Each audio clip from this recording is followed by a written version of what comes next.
उत्तर महाराष्ट्रात गेल्या आठवड्यापासून थंडीचा जोर कायम दिसतोय। 5 दिवसांपासून नाशिकचे तापमान सातत्यानं निशांकीच राहिलंय। शहराचा पारा 7.4 अंशांवरून 8.2 वर स्थिरावला असला तरी निफाडमध्ये मात्र आजही पारा 5 अंशांवर दिसतोय। धुळे, जळगाव, भुसावळमध्ये 9 तर नंदुरबारला 10 अंश सेल्सिअस तापमानाची नोंद झाली आहे। द्राक्ष उत्पादक शेतकऱ्यांसाठी संकट वाढवणारी ही थंडी असली तरी नाशिककर मात्र थंडीचा आनंद लुटतायत। आढावा घेतलाय आमचे प्रतिनिधी मुकुल कुलकर्णी यांनी। नाशिक आणि उत्तर महाराष्ट्रात गेल्या 5 दिवसापासून सलग थंडीचा कडाका जाणवतो आहे। आजही नाशिक शहराचं तापमान 8.2 अंश सेल्सिअसवर स्थिरावलेलं आहे। कालच्या तापमानामध्ये 1 अंशानं वाढ जरी झाली असली तरी थंडीचा जोर हा कायम बघायला मिळतोय।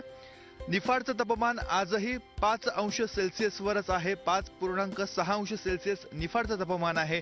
आपण बघतोय या कडाक्याच्या थंडीतही जे नौकानयनाचा आनंद घेताना काही विद्यार्थी बघायला मिळत आहेत। नाशिक शहर आणि जिल्हा परिसरात सकाळच्या वेळेस संपूर्णतः धुक्याची चादर ओढवलेली आपल्याला बघायला मिळते।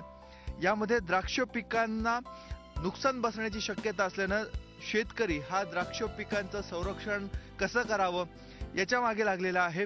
आपण आता गोदाकाठावर आहोत। गोदाकाठाचा हा रम्य परिसर आपण बघतो आहोत। सर्वत्र एक धुक्याची चादर आपल्याला बघायला मिळते। सूर्यकिरण त्या धुक्यामधून या नदीपात्रामध्ये येताना बघायला मिळत आहेत। जर आपण उत्तर महाराष्ट्राचा पूर्ण आढावा घेतला तर धुळे, जळगाव, भुसावळ या तीनही ठिकाणी 9 अंश सेल्सिअस तापमान आहे, तर नंदुरबारचं तापमान हे 10 अंशावर आहे। निफाडचं तापमान 13 अंशापर्यंत पोहोचलेलं आहे। सर्वत्र गेल्या 5 ते 6 दिवसापासून थंडीचा जो जोर होता तो आजही कायम आहे। काही लोक जॉगिंग स्टॅक्सवर जाऊन जिम मध्ये जाऊन आरोग्याची काळजी घेताना बघायला मिळत आहेत, तर काही जण या थंडीचा आनंद घेताना बघायला मिळत आहेत। व्हिडिओ जर्नलिस्ट सोनू भिडेसह Mukul Kulkarni, Zee media, Nashik. Zee 24 तास रहा एक पाऊल पुढे।